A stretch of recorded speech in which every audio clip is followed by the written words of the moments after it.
పేరుకి మన medical college కాడికి పోయాడు. మెడికల్ కాలేజ్కి 47 ఎకరాలు అతను ఒక పేపర్ మీద పిచ్చి గీతలు గీసిపోయాడు. దానికి స్టేట్ నుంచి CCL నుంచి పర్మిషన్ లేదు, ప్రిన్సిపల్ సెక్రటరీ రెవెన్యూ నుంచి పర్మిషన్ లేదు. ఒకవేళ 1600 మంది SC ST BC ఆ పిల్లలందరూ చదువుకునే ఆ ప్రాంగణం 200 కోట్లతో మా ముఖ్యమంత్రి గారు వచ్చి ఫౌండేషన్ వేసి మేము స్టార్ట్ చేస్తే అక్కడ 12 ఎకరాలు ఉంది. మీకు తెలుసు అందరికీ. ఇటు టువర్డ్స్ ఆ website market side, agriculture market side మధ్యలో ఫారెస్ట్ ఉంది 10 ఎకరాలు. సో మినిమం దానికి 18 ఎకరాలు కావాలి. 12 ఎకరాలు పాతది ఉంది. ఒక 7 ఎకరాలు 47 ఎకరాల్లో 7 ఎకరాల కార్నర్లు ఉన్నది మేము ఇంటిగ్రేటెడ్కి ఇచ్చి పని చేపిస్తుంటే నేను ఇచ్చిపోయినా నేను ఇప్పుడు చేస్తున్నారు అంటాడు. ఓకే, పత్రికా మిత్రులు మీరందరూ క్వశ్చన్ చేయాలి.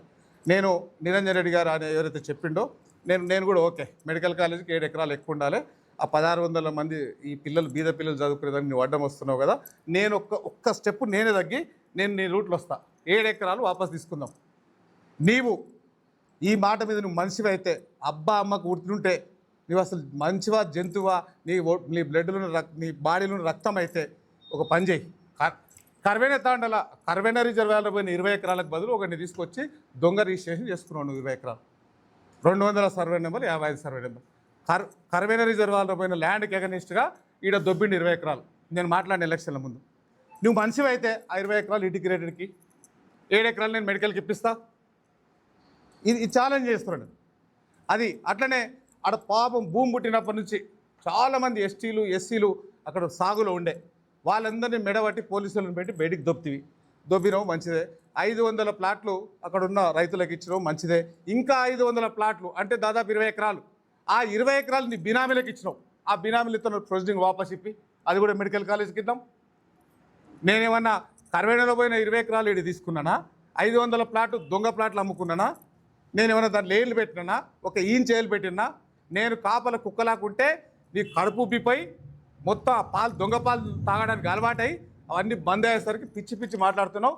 ఆ 20 ఎకరాలు ఇవి, ఆ దొంగ ప్లాట్లు ఇచ్చిన 500 ప్లాట్లు అంటే 30 ఎకరాలు అవి కూడా వాపసి 50 ఎకరాలు గవర్నమెంట్కి ఇద్దాం, ఇంటిగ్రేటెడ్ ఆడ పెడతా, 7 ఎకరాలు మెడికల్ కాలేజ్కి ఇస్తాను. నేను రెడీగా ఉన్నా.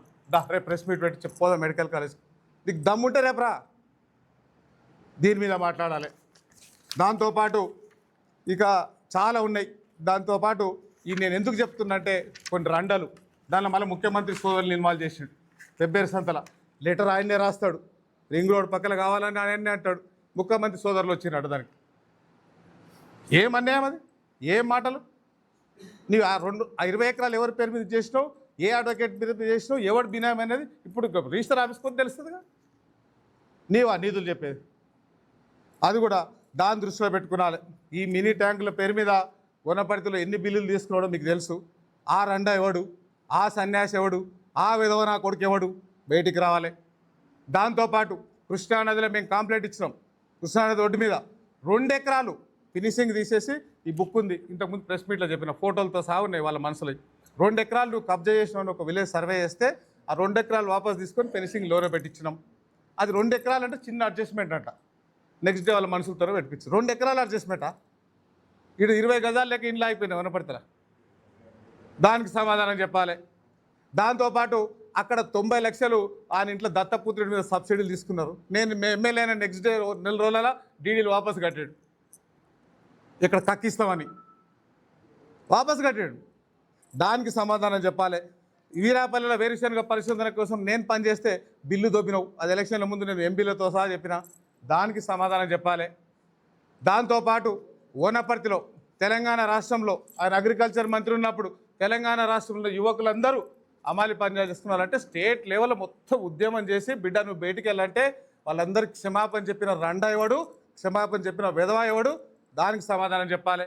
దాంతోపాటు మహానేత రాజశేఖర రెడ్డి గారి బిడ్డ మన తెలంగాణ రాష్ట్రంలో తిరుగుతుంటే మంగళవారం మడదలంటావు. బిడ్డ చెప్పు తీసుకొని తంతన్నది, మెట్టు తీసుకొని తంతన్నది.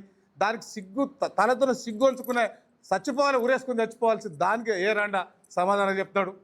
దాంతోపాటు వనపర్తికి మీ అధినేత మీ కేసీఆర్ గారి బిడ్డ వనపర్తికి వచ్చి నువ్వు ప్రజల మధ్యలో తిరిగే నైతిక హక్కు లేదు, నన్ను పుచ్చొంకాయ అన్నావు, మన ఏమన్నా లిక్కర్ రాని అన్నావు, నీకు బుద్ధి లేదు, మా నాయన వయసు ఉంది నీకు అసలు ప్రజల మధ్య తిరిగే నైతిక హక్కు లేదు, పుచ్చ లేచిపోద్ది అన్నది.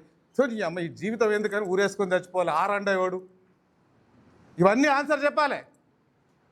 ఎందుకంటే సిగ్గు శరం లేనోడు ఈ పదాలు వాడినందుకు నేను కూడా వాడాల్సి వస్తుంది. ఎక్కడో పుట్టి ఎక్కడో పేరు వచ్చి గీడ నవాబగిరి చేసేది ఏంది, ఈడ దాదాగిరి చేసేది. వనపర్తి రక్తం ఇక్కడ, వనపర్తిలో పుట్టినాం మేము, మాకు కూడా రోసం ఉంటుంది. ఇవన్నీ మీరందరు సాక్ష్యం, మీరు వినాలనే మీరు